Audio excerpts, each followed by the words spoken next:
Kto je vlastne Charlie Clouser a prečo jeho hudba desí viac než obraz?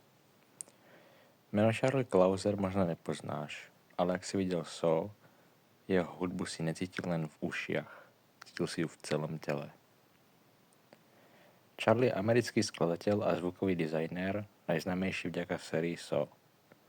Ale na rozdiel od väčšiny filmových skladateľov nezačínal pri orchestrácii.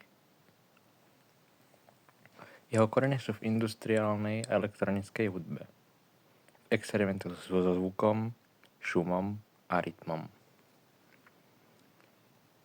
Ako Clouser premýšľa o hudbe? Clouser premýšľa nad hudbou ako nad melódiou.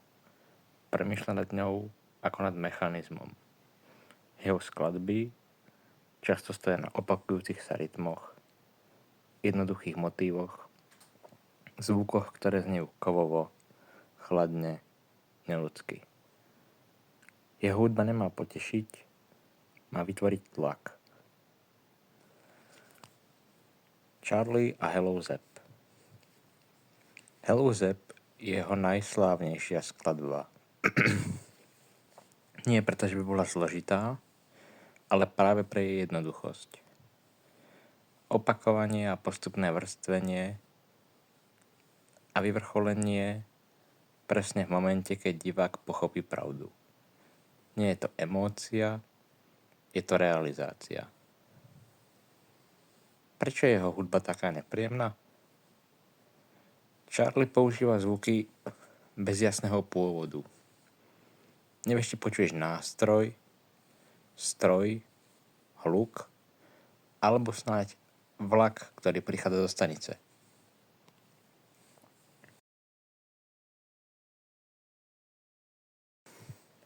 Ticho medzi tónmi je často desivejšie než samotný zvuk.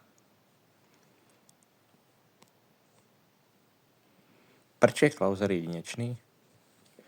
Charlie dokázal niečo výnimočné. Vytvoril hudbu, ktorá nie je podkladom, ale aktívnou súčasťou príbehu.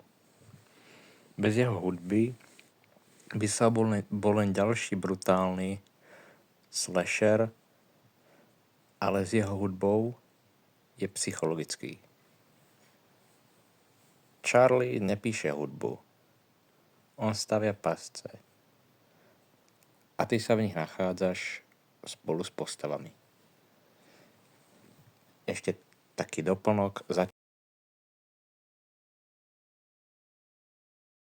To začínalo najprv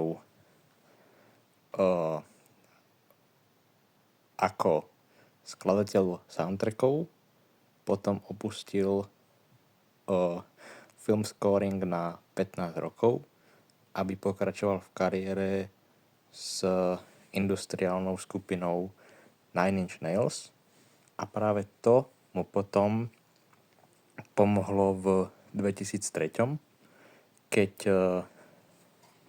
sa vlastne vrátil a práve tomu pomohlo pri skórovaní filmov.